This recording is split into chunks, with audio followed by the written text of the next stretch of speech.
حضرت عائشہ صدیقہ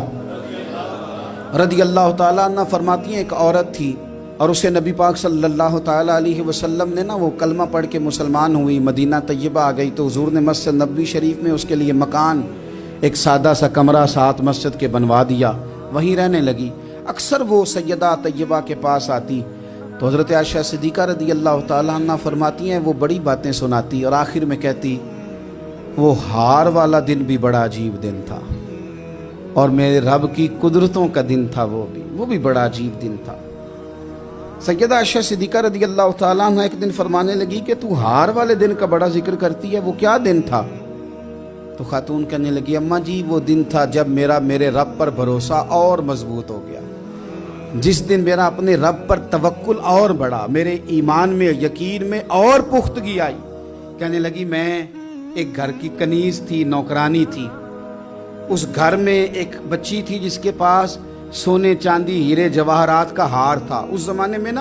چمڑے کے اوپر لوگ ہیرے جواہرات لگاتے تھے، کئی دفعہ سرخ رنگ کے چمڑے پہ لگائے جاتے تھے، وہ بچی پہنتی تھی تو کہتی ہوں بچی کے اس نے اتار کے رکھا یا اس سے گرا وہ ہار تو چیل اسے اٹھا کے لے گئی گوشت سمجھ کے اور میرے سامنے اٹھا کے لے گئی۔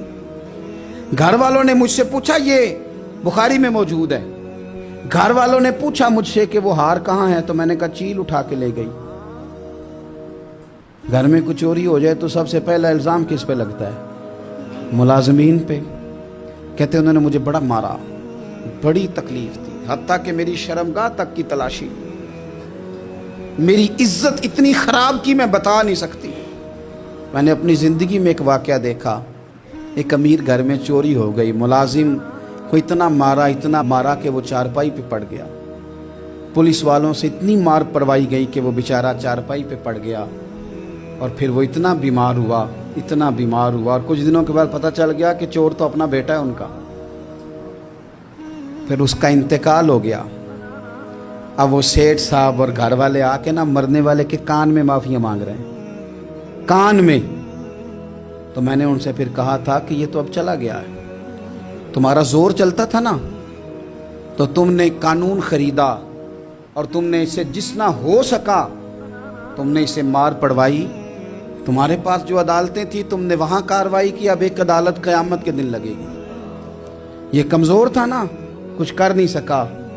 میرے نبی پاک صلی اللہ علیہ وسلم نے فرمایا سن لو، اگر سینگ والی بکری نے بغیر سینگ والی بکری کو تکلیف دی ہوگی نا تو قیامت کے دن اسے بھی بدلہ دینا پڑے گا کہ تیرے پاس سینگ تھے اور تو نے اسے مارا تھا۔ وہ خاتون عرض کرتی ہے سیدہ عائشہ کی خدمت میں کہ مجھے بڑا مارا، مجھے تکلیف دی، میں کہہ رہی تھی کہ میرے سامنے چیل لے گئی ہے پر وہ نہیں مان رہے تھے، اماں جی انہوں نے مجھے بڑا مارا۔ حضرت عائشہ صدیقہ کہتی ہیں پھر کیا ہوا؟ کہنے لگی اماں جی جب کوئی میرا مددگار نہ رہا، مجھے تکلیف دے رہے تھے، رسوا کر رہے تھے، تو میں نے اپنے رب سے مدد چاہی، میرے رب کی طرف میں نے توجہ کی، میں نے کہا مالک اب تو ہی میرا مددگار ہے۔ کہتی ہے وہ مجھے مار رہے تھے تو وہ چیل جو ہار لے گئی تھی وہی لے کے واپس آ گئی اور ہمارے سروں کے قریب لا کے اس نے جب اس ہار کو پھینکا وہ مجھے چھوڑ کے سائیڈ پہ ہوئے، وہ میری بے گناہی جان گئے،